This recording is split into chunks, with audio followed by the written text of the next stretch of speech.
Step into the arena with me. The lights are glaring, the ice is cold, and the stakes, man, they are absolutely monumental. Welcome to this explainer. Today, we're breaking down the anatomy of a comeback. Specifically, we're looking at that electrifying, totally jaw-dropping Game 3 of the Western Conference Finals between the Vegas Golden Knights and the Colorado Avalanche. All right, let's just dive right into this, because what happened on that ice?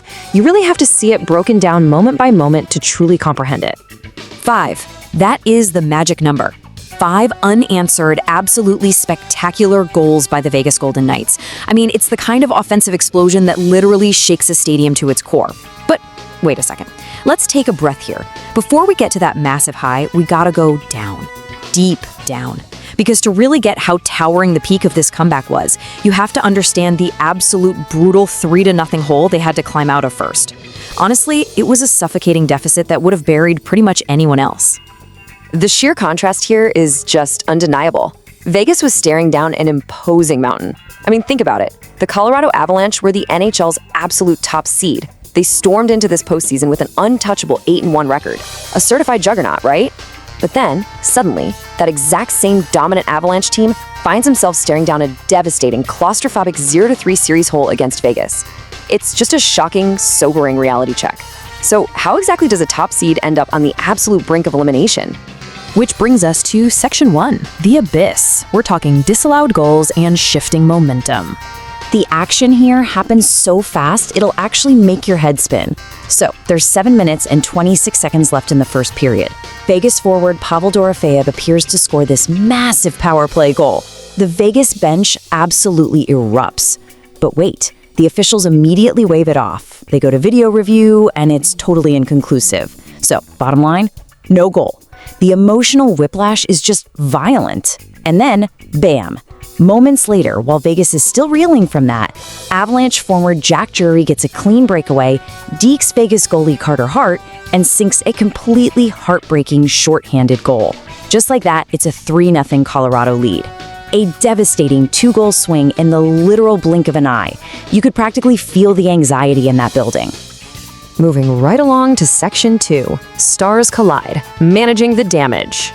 We're down to 7 minutes and 54 seconds left in the second period. And Vegas defenseman Shea Theodore winds up for a massive slap shot. Avalanche star forward Nathan MacKinnon courageously steps right into the shooting lane. Oh man, smack. The puck violently ricochets off MacKinnon's left leg and he crashes heavily to the ice. I mean, you could almost feel that agonizing impact right through the screen. And even though he bravely attempted to fight through it, and actually did return later for the third period power play, the physical sacrifice there was just immense. The whole dynamic of the game felt completely altered in that single painful moment.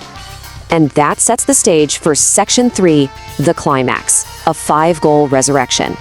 Vegas unleashes an absolute, unstoppable barrage. First up, Keegan Colasar finds the back of the net. Then William Karlsson strikes. Mark Stone joins the party.